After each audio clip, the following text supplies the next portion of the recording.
The desert wind carried secrets that November morning in 2024, just as it had 42 years earlier when Officer Diana Vaughn last radioed dispatch from the lonely stretch of Highway 78 outside Barstow, California. What a metal detector enthusiast found buried 3 feet beneath the sand would shatter the silence that had protected one of the most haunting unsolved cases in San Bernardino County history. The badge emerged from the earth like a tarnished confession. Badge number 847, issued to Diana Marie Vaughn in 1979, when she became one of the first female patrol officers in the Mojave County Sheriff's Department. The metal was corroded, dulled by decades of desert heat and winter frost, but the numbers remained clearly visible. So did the single bullet hole punched clean through its center. Detective Ray Morrison had been expecting retirement paperwork on his desk that Tuesday morning, not the revival of a case that had consumed 3 years of his early career. The call came at 8:47 a.m. from the coroner's office. They had recovered human remains alongside the badge, scattered bones that told a story Morrison had long feared but never wanted to confirm. Diana Vaughn had been 26 years old when she vanished. A single mother working double shifts to support her 4-year-old daughter Emma, she was known for her meticulous attention to detail and unwavering dedication to her job. And her colleagues remembered her as someone who never backed down from a call, no matter how dangerous or how late the hour. The night of November 15th, 1982, started like any other for Diana. She clocked in at 10 p.m. for the graveyard shift, her patrol route covering the desolate highways and back roads that connected the scattered desert communities. These were the forgotten places where meth labs hid in abandoned trailers, where domestic disputes escalated without neighbors to hear the screams, and where smugglers moved their cargo under cover of darkness. At 2:47 a.m., Diana's voice crackled through the radio one final time. Unit 23 to dispatch. I have got a vehicle stopped on Highway 78, mile marker 142. Plates are, the transmission cut to static. Dispatch tried repeatedly to re-establish contact. Nothing but silence answered back. Deputy Sheriff Tom Kellerman was the first responder to reach Diana's last known location 43 minutes later. What he found defied explanation. Diana's patrol car sat perfectly positioned on the shoulder, engine still running, headlights cutting through the pre-dawn darkness. And the driver's side door hung open like a mouth frozen mid-scream. Her radio handset dangled from its cord, swaying gently in the desert breeze. Diana was gone. Her service weapon remained holstered. Her keys hung in the ignition. A half-finished cup of coffee sat cooling on the dashboard, lipstick marks still visible on the rim. It was as if she had simply stepped out of existence between one heartbeat and the next. The initial investigation painted a picture that made seasoned detectives question everything they thought they knew about crime scene analysis. No signs of struggle, no blood, no shell casings, no tire tracks other than those belonging to Diana's patrol car. The desert sand around the vehicle appeared undisturbed, as if the earth itself was complicit in the mystery. Detective Morrison, then a rookie investigator, spent countless hours walking that stretch of highway. He examined every grain of sand, every piece of broken glass, every cigarette butt within a half-mile radius. The lack of evidence wasn't just puzzling, it was practically supernatural. It's like she was taken by aliens, Morrison had joked to his partner during those first frustrating weeks. The gallows humor masked a growing obsession that would define his career. 42 years later, standing in the same desert location with Diana's badge sealed in an evidence bag, Morrison no longer found anything amusing about the case. The discovery of the remains changed everything. Forensic analysis revealed that the bones had been buried approximately 4 decades ago, consistent with the timeline of Diana's disappearance. More disturbing was the coroner's preliminary finding. The skull showed evidence of blunt force trauma, multiple fractures consistent with repeated strikes from a heavy object. Someone had murdered Diana Vaughn. Someone had buried her body in this remote location, keeping her badge as a twisted souvenir before eventually discarding it in the same grave. But why wait 42 years? What had changed to make the killer decide to dispose of this final piece of evidence? The investigation that had gone cold in 1985 suddenly blazed back to life. Morrison assembled a task force that included both veteran detectives and fresh eyes from the department's cold case unit. They began by re-examining every piece of evidence from the original investigation, every witness statement, every lead that had seemed to evaporate in the desert heat. The 1982 case file revealed a department struggling with limited resources and primitive technology. DNA analysis didn't exist. Cell phone tracking was science fiction. Surveillance cameras were rare, and those that did exist used grainy film that captured little more than shadows. The investigators of 1982 had done their best with the tools available, but their best hadn't been enough. One name appeared repeatedly in the original witness statements: Vincent Torres, a long-haul trucker who claimed to have seen Diana's patrol car on the night she disappeared. Torres had been driving eastbound on Highway 78 when he noticed the police cruiser parked on the shoulder. He told investigators he had considered stopping to offer assistance but decided against it when he saw what appeared to be two figures standing beside the vehicle. Torres described seeing Diana speaking with someone beside her patrol car. The second figure was partially obscured by the open car door, but Torres estimated it was a man of average height wearing dark clothing. When Torres passed the scene again on his return trip 2 hours later, both Diana and the mysterious figure were gone. Only her abandoned patrol car remained. The trucker's story had been compelling in 1982, but Torres himself had vanished before investigators could conduct a follow-up interview. His employer reported that he had failed to return from his route and had never contacted them again. Like Diana, Vincent Torres seemed to have simply evaporated into the desert night. Morrison's team launched an intensive search for Torres, following a paper trail that led through 3 decades of sporadic employment records, traffic violations, and brief arrests for minor offenses. What they found was a man whose life had unraveled after November 1982. Torres had developed a severe drinking problem, lost multiple jobs, and spent increasingly long periods homeless on the streets of various Southwest cities. But the trail went completely cold in 1999, when Torres was last seen at a homeless shelter in Phoenix. Shelter records showed he had checked out on March 15th, saying he was heading to California to visit family. No family members had reported any contact with him. Vincent Torres had become another ghost haunting the case. But Morrison's investigation uncovered something the original detectives had missed. Cross-referencing Torres' route logs with Diana's patrol schedule revealed an interesting pattern. In the 6 months before her disappearance, Diana had filed 3 separate reports of suspicious trucking activity on Highway 78. Each report mentioned vehicles that matched the description of Torres' rig. The reports detailed Diana's observations of trucks making unusual stops in remote areas, sometimes meeting with other vehicles for brief exchanges before continuing their routes. Diana had suspected drug trafficking, but her investigations had never yielded enough evidence for arrests. Had she stumbled onto something bigger than small-time smuggling? Had someone decided she was getting too close to the truth? Emma Vaughn had been 4 years old when her mother disappeared. Now 46, she had built a successful career as a forensic accountant, perhaps drawn to detective work by the mystery that had defined her childhood. Emma had spent decades searching for answers about her mother's fate, hiring private investigators and following every lead that emerged over the years. The news that her mother's remains had been found brought Emma both relief and renewed anguish. After 42 years of wondering, she finally knew Diana was dead. But the confirmation came with new questions that seemed even more troubling than the original mystery. "I always hoped she was alive somewhere," Emma told Detective Morrison during their first meeting since the discovery. "Maybe she had amnesia, or she was being held against her will, or she had to run away to protect me from something.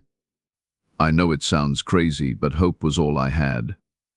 Emma's apartment contained a shrine to her missing mother, newspaper clippings, police reports obtained through Freedom of Information requests, photographs, and copies of Diana's personnel file. She had memorized every detail of the case, every witness statement, every dead end led. Emma knew more about her mother's disappearance than most of the original investigators. One detail that had always troubled Emma was the timing of her mother's last shift. Diana had originally been scheduled to work the day shift on November 15th, but she had specifically requested to switch to nights. The change had been approved just hours before her shift began, too late for the schedule change to appear in the official duty roster. Emma had always wondered why her mother had made that last-minute change. Diana had never requested night shifts before, preferring to be home with Emma in the evenings.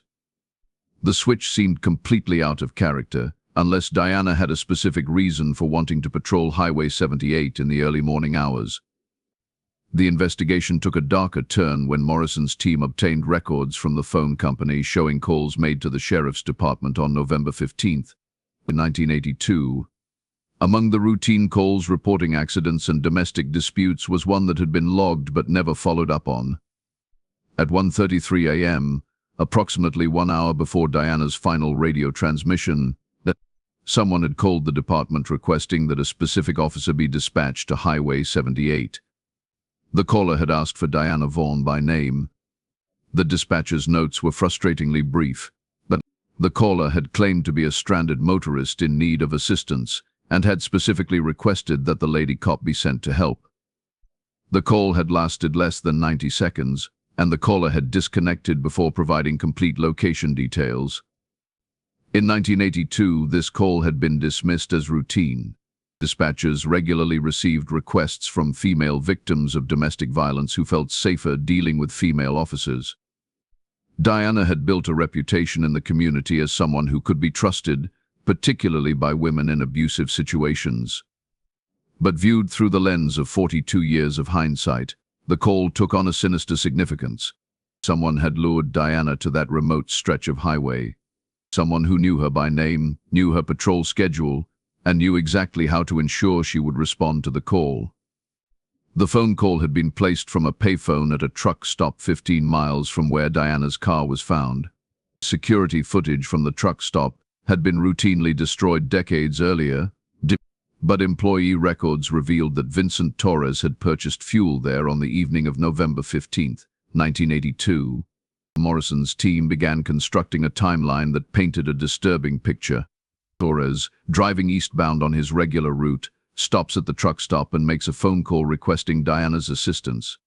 Diana receives the dispatch, drives to the specified location, and encounters Torres beside his truck.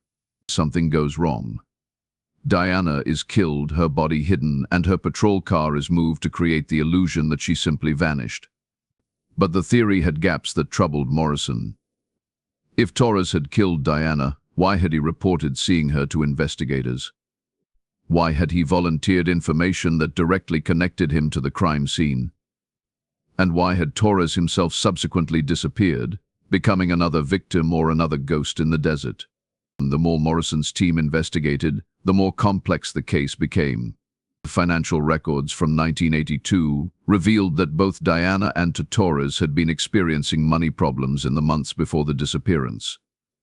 Diana was struggling with single parenthood and the costs of childcare. Torres owed substantial gambling debts to several Las Vegas bookmakers. Had they been involved in some kind of criminal partnership that went wrong? Had Diana stumbled onto Torres' illegal activities and threatened to expose him? Or had both of them been caught up in something larger, something that required their elimination? The investigation expanded to include other missing persons cases from the same time period. What Morrison's team found was disturbing. Between 1980 and 1985, 7 people had vanished along the same stretch of highway where Diana disappeared. 2 were truck drivers, 3 were hitchhikers, 1 was a traveling salesman, and 1 was a roadside mechanic who had gone to assist a stranded motorist and never returned. None of the cases had been connected at the time. Each had been investigated separately by different jurisdictions, but the primitive communication systems of the early 1980s had made it difficult to identify patterns across county lines. But when plotted on a map, the disappearances formed a clear corridor along the trucking routes that connected California to Arizona and Nevada. Morrison began to suspect that Diana Vaughn had stumbled into something far more dangerous than small-time drug trafficking. The highway corridor was perfect for larger criminal operations, remote, lightly patrolled, and frequented by transients who wouldn't be immediately missed if they disappeared. The criminal organization operating along these routes would have had good reason to eliminate a curious police officer who was asking too many questions. But if Diana had discovered evidence of organized crime, where was it? Her patrol car had been found with all her equipment intact.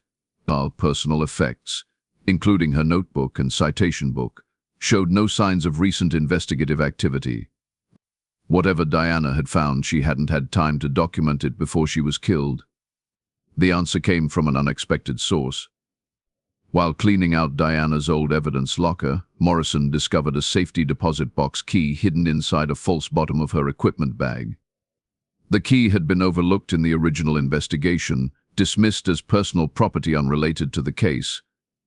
The safety deposit box had been rented at a bank in Barstow under a false name, but Diana's signature was on the rental agreement. Inside the box, Morrison found photographs, handwritten notes, and recorded audio cassettes that revealed the true scope of Diana's private investigation. Diana had been conducting surveillance operations during her off-duty hours, documenting what appeared to be a sophisticated smuggling operation that used legitimate trucking companies as cover. Her photographs showed trucks making suspicious stops, meetings between drivers and unknown individuals, and the transfer of packages that were clearly not part of legitimate cargo. The audio recordings were even more damning. Diana had somehow managed to record conversations between smugglers discussing routes, payment schedules, and methods for avoiding law enforcement detection. The recordings mentioned specific names, dates, and locations that could have provided the foundation for a major federal investigation. But the most chilling discovery was Diana's final audio log, recorded on the afternoon before her disappearance. Her voice was tense, frightened, but determined as she described receiving a threatening phone call at her home. Someone had warned her to stop her investigation or face consequences that would affect not only her but also her daughter Emma. "They know where I live," Diana's voice whispered from the cassette player. "And they know about Emma. I can't let anything happen to her. But I can't let them keep hurting people either. I have enough evidence now. After tonight's patrol, I'm taking everything to the FBI." Diana had planned to turn her evidence over to federal authorities on November 16, 1982. She never got the chance. The recordings contained one more crucial piece of information. Among the voices Diana had captured discussing the smuggling operation was one that Morrison recognized from the original witness interviews. It was Vincent Torres, but he wasn't just an innocent trucker who happened to witness Diana's disappearance. He was deeply involved in the criminal organization that Diana had been investigating. Torres had been using his legitimate trucking routes to transport drugs, weapons, and possibly even human trafficking victims along the highway corridor. Diana's investigation had identified him as a key figure in the operation. When the smugglers learned that a police officer was gathering evidence against them, they had used Torres to lure Diana to her death. But Torres' subsequent disappearance suggested that he too had become a liability. Criminal organizations didn't tolerate members who attracted law enforcement attention.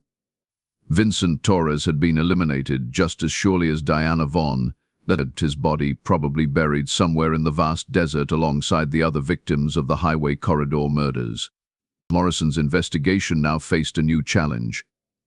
The audio recordings were 42 years old, and most of the voices Diana had captured were likely dead or had long since fled the area. The trucking companies mentioned in Diana's notes had changed ownership multiple times or had gone out of business entirely. The criminal organization had probably evolved, adapted, or dissolved entirely in the decades since Diana's death. But cold cases sometimes generated heat in unexpected ways. Within days of Morrison's team beginning their renewed investigation, strange things started happening. Morrison's home security system detected unauthorized attempts to access his property. His department-issued vehicle was broken into twice, though nothing was stolen. Anonymous phone calls warned him to abandon the investigation. Someone was still out there. someone who remembered Diana Vaughn and what she had discovered, someone who had managed to stay hidden for 42 years and wasn't about to let a retirement-age detective expose them now. And the pressure intensified when Emma Vaughn reported that she was being followed. Unknown vehicles appeared outside her workplace and her apartment. Her phone received hang-up calls at all hours of the night. The pattern was identical to what her mother had experienced in the weeks before her death. Morrison realized that by reopening the case, he had painted targets on both himself and Emma. The criminal organization that had killed Diana was still operational, still dangerous, and still willing to murder anyone who threatened their secrets. The investigation had revealed the truth about Diana Vaughn's death, but it had also awakened something that had been sleeping in the desert for 4 decades. The question now wasn't just who had killed Diana, but whether Morrison and Emma would survive long enough to bring her killers to justice. As Morrison studied the evidence spread across his desk, one detail from Diana's final audio log kept echoing in his mind. She had mentioned receiving a threatening phone call on the afternoon before her death, but the caller had made one specific threat that chilled Morrison to the bone. "We know about your daughter," the voice had told Diana. "Stop digging, or she will grow up without a mother." Diana had tried to protect Emma by investigating the criminals who threatened them both. Instead, her investigation had led to her death and left Emma orphaned and alone.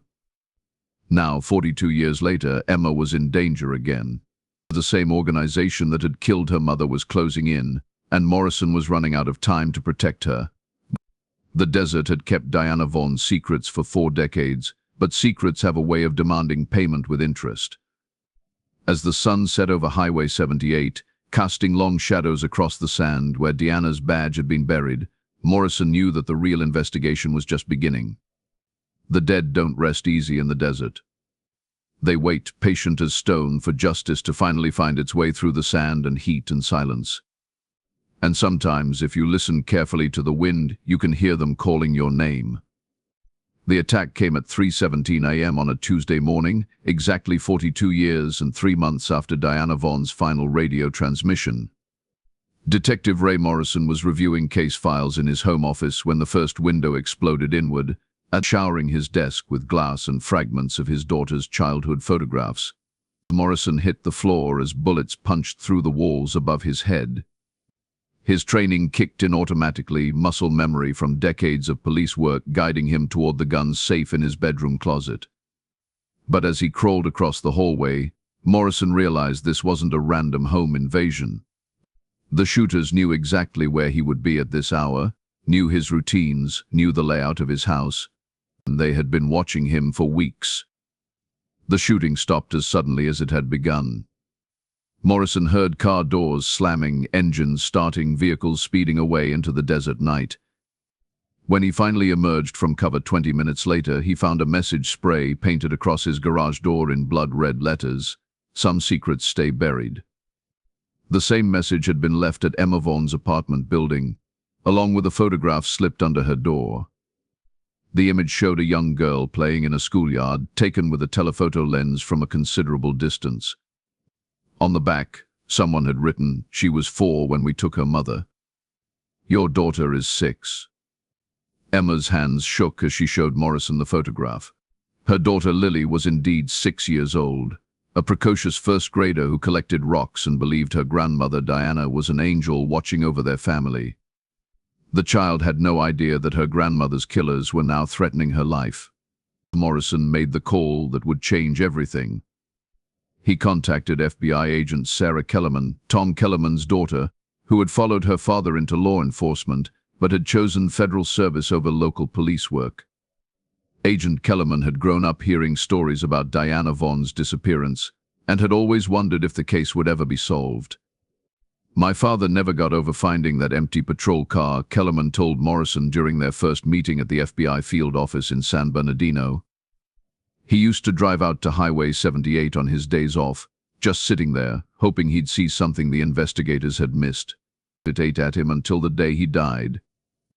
The FBI brought resources that Morrison's small-town department couldn't match. Advanced forensic analysis of Diana's remains revealed trace evidence that had been impossible to detect in 1982. The microscopic fibers found on her clothing matched a specific type of rope used in commercial trucking operations. The chemical residues suggested she had been held in a location where diesel fuel and industrial solvents were regularly used. More importantly, the federal investigation uncovered financial records that painted a clearer picture of the criminal organization Diana had been investigating. Bank records from the early 1980s showed a complex network of shell companies and offshore accounts that had been used to launder money from smuggling operations along the southwestern highway corridors. The operation had been far more sophisticated than Morrison had initially realized. This wasn't just drug trafficking or arms smuggling.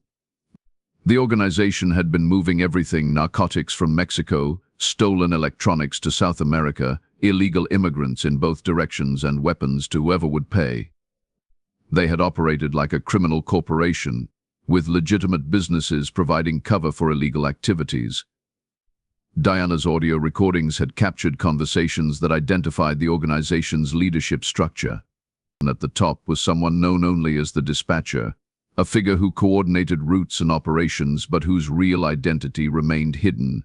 Below him were regional managers who oversaw specific highway corridors, and below them were the drivers and support personnel who actually moved the contraband. Vincent Torres had been a mid-level operative, managing smuggling routes between California and Arizona.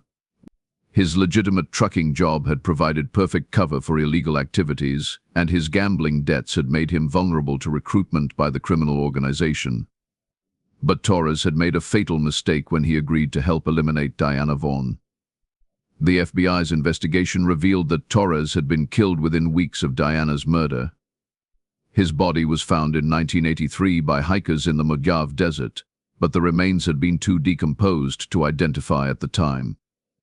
Dental records finally confirmed Torres' identity 41 years after his death, closing another missing person case that had haunted investigators. But Torres' death raised new questions about the organization's structure. If he had been eliminated so quickly after Diana's murder, who had given the order? Who had decided that both a police officer and their own operative needed to die to protect the organization's secrets? The answer came from an unexpected source. While analyzing Diana's audio recordings with modern digital enhancement techniques, FBI technicians isolated background sounds that had been inaudible on the original cassette tapes. Behind the voices of the smugglers, they detected the distinctive sound of radio communications using police codes and procedures. Someone with law enforcement training had been directing the criminal organization's activities. The dispatcher wasn't just using police terminology as code words.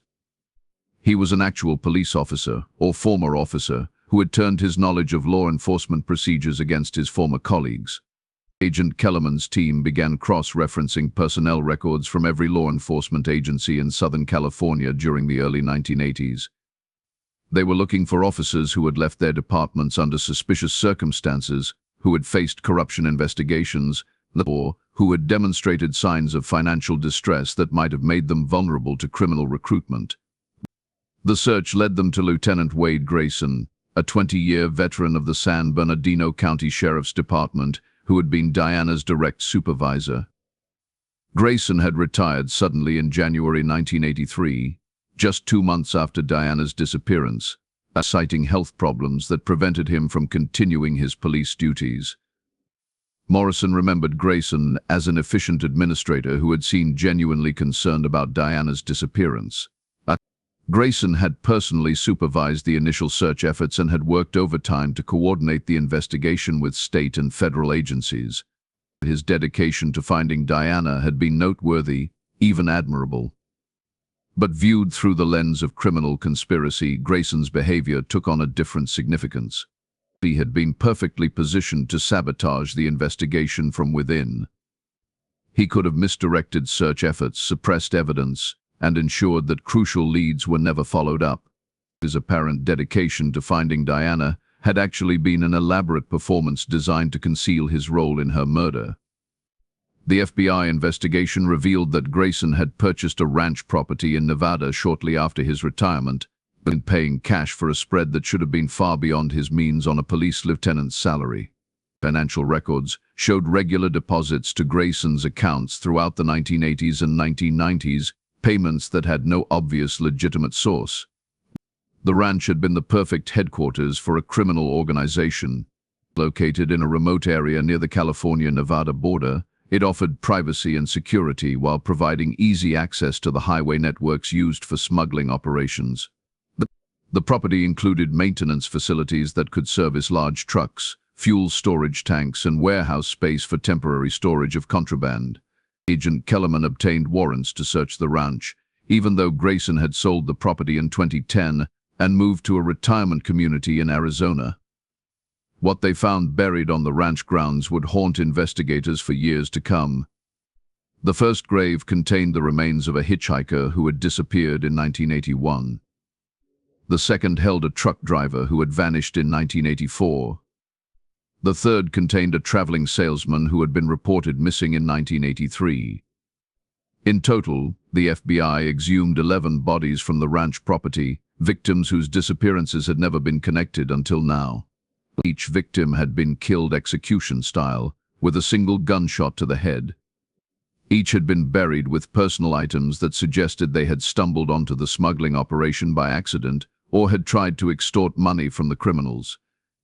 The organization's response to potential exposure had always been the same: eliminate the threat and dispose of the evidence.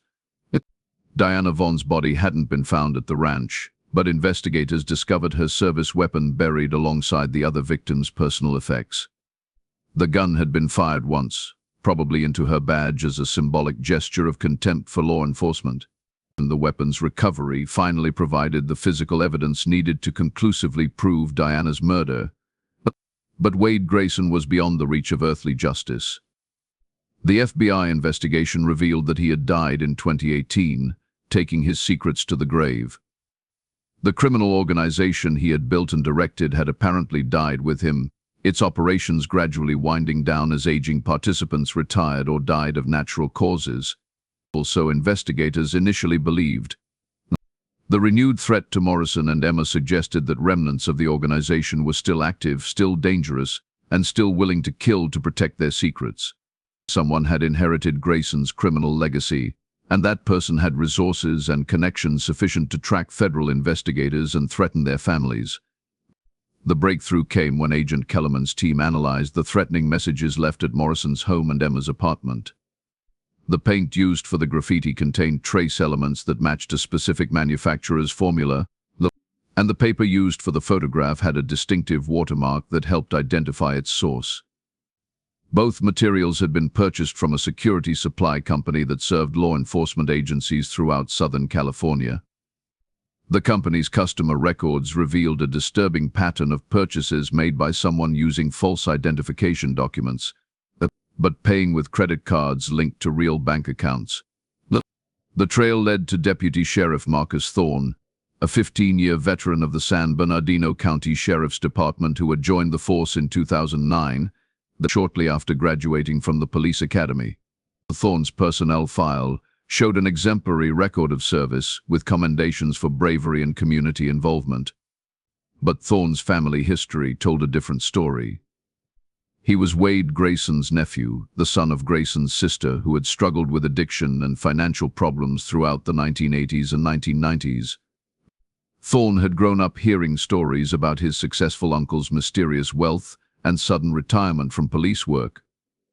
When Grayson died in 2018, he had left his entire estate to his nephew, including detailed records of the criminal organization's operations and a substantial amount of cash hidden in various safety deposit boxes throughout Nevada and California. Thorne had inherited not just his uncle's money, but also his criminal contacts and ongoing obligations. The organization hadn't died with Grayson, but it had simply gone dormant while waiting for new leadership. Thorne had been quietly reactivating old networks, rebuilding smuggling routes, and preparing to resume operations on a scale that would have made his uncle proud. Diana Vaughn's case had threatened to expose everything. Morrison's investigation had uncovered too much evidence, asked too many questions, and attracted too much federal attention. Thorne had decided that the detective and Diana's daughter needed to be eliminated before they could destroy the criminal legacy he had inherited. But Thorne had made the same mistake his uncle had made 42 years earlier. He had underestimated the determination of people seeking justice for Diana Vaughn. Agent Kellerman's team had been conducting surveillance on Thorne for weeks, carefully documenting his activities and building a comprehensive case against him. They had evidence of his attempts to intimidate Morrison and Emma, recordings of phone calls to former criminal associates, and financial records proving his connection to his uncle's smuggling operations. The arrest came on a Saturday morning as Thorne was leaving his apartment for what he believed would be a routine patrol shift. FBI agents surrounded him in the parking lot, their weapons drawn, their voices calm but implacable as they read him his rights. Thorne's shock at being arrested quickly turned to defiant anger. He had convinced himself that he was untouchable, protected by his law enforcement position and his uncle's careful planning. The reality of handcuffs and federal charges shattered his delusions of criminal invincibility. But even with Thorne in custody, the case wasn't closed. His arrest had netted one fish, but the ocean was full of predators who had learned to survive by staying hidden in the depths. The criminal organization Grayson had built had tentacles reaching into multiple states and possibly multiple countries. Agent Kellerman's investigation expanded to include federal task forces specializing in organized crime, drug trafficking, and human smuggling. Diana's evidence from 1982, combined with modern investigative techniques, provided a roadmap for dismantling criminal networks that had operated with impunity for decades. The scope of the conspiracy was staggering. The conservative estimates suggested that the organization had generated hundreds of millions of dollars in illegal profits over 4 decades of operation. They had corrupted law enforcement officers, court officials, and government bureaucrats across multiple jurisdictions. They had destroyed countless lives through their trafficking operations and had murdered anyone who threatened their activities.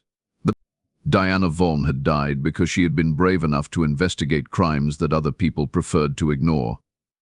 She had collected evidence that could have brought down the entire organization in 1982, but her murder had allowed the criminals to continue operating for another 40 years. The final piece of the puzzle came from Diana's own words, recorded on the audio cassette she had hidden in her safety deposit box. Her last entry, made just hours before her death, revealed that she had arranged to meet with a federal informant who had promised to provide evidence of high-level corruption within the sheriff's department. The informant had been Vincent Torres, who had apparently been trying to extricate himself from the criminal organization before it was too late. Torres had contacted Diana through an intermediary, offering to trade information about the smuggling operations in exchange for witness protection and immunity from prosecution.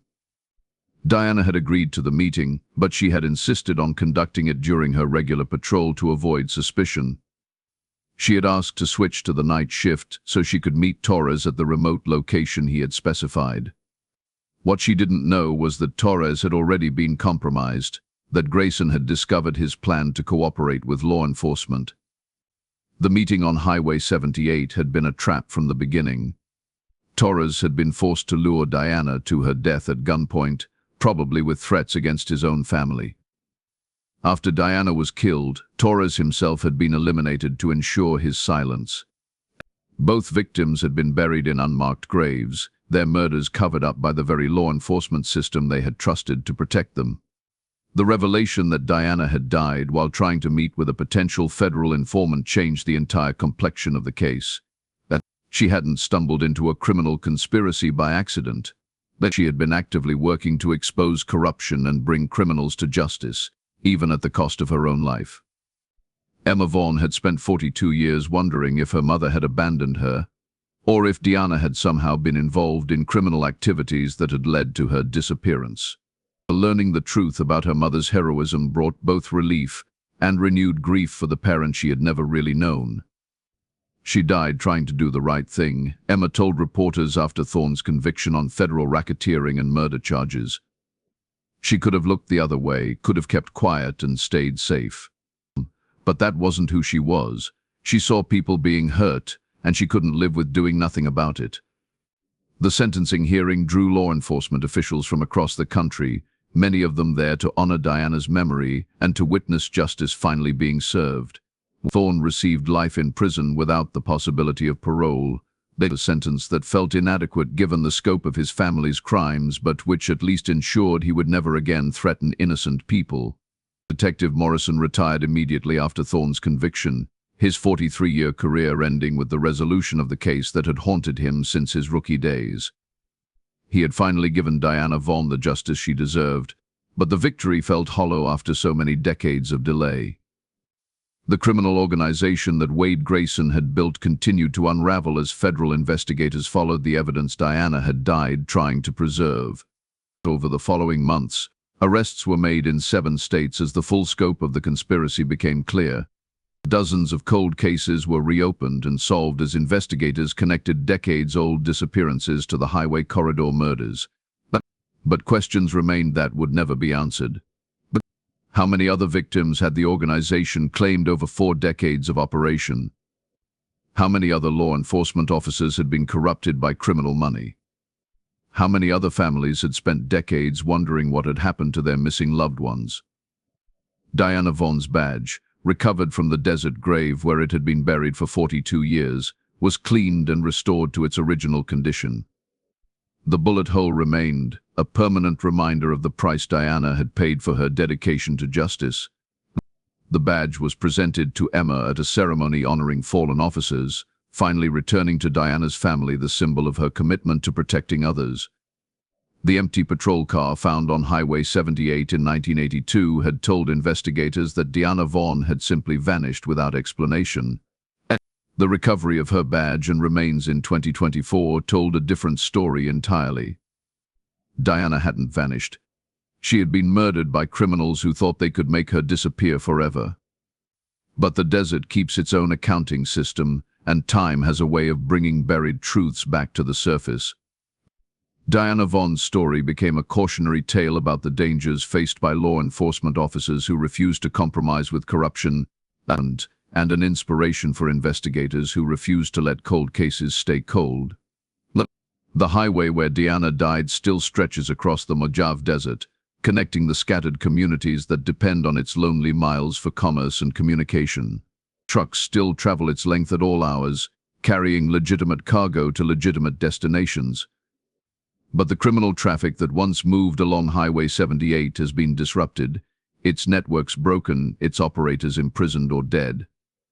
On quiet nights, when the desert wind carries sounds across impossible distances, some people claim they can still hear Diana Vaughn's voice on the radio, calling in one final report that justice has finally arrived on Highway 78. The badge rests now in a place of honor, no longer buried in desert sand, but displayed in the Sheriff's Department memorial wall alongside the photographs of other officers who died in the line of duty. Diana Vaughn's name is engraved below her badge number, 847, followed by the dates of her birth and death, and a simple inscription, "She died seeking truth." But for those who knew her story, who understood the 42-year journey from disappearance to discovery to justice, Diana Vaughn represented something more than just another fallen officer. She embodied the principle that some fights are worth dying for, that some truths are too important to remain buried, and that the pursuit of justice doesn't end just because the criminal thinks they have gotten away with murder. The desert had kept Diana's secrets for 4 decades, but secrets have their own weight, their own gravity that eventually pulls them back to the surface. And sometimes, if you listen carefully to the wind that whispers across the sand, you can hear the voices of those who died seeking truth, but reminding us that justice delayed is not always justice denied.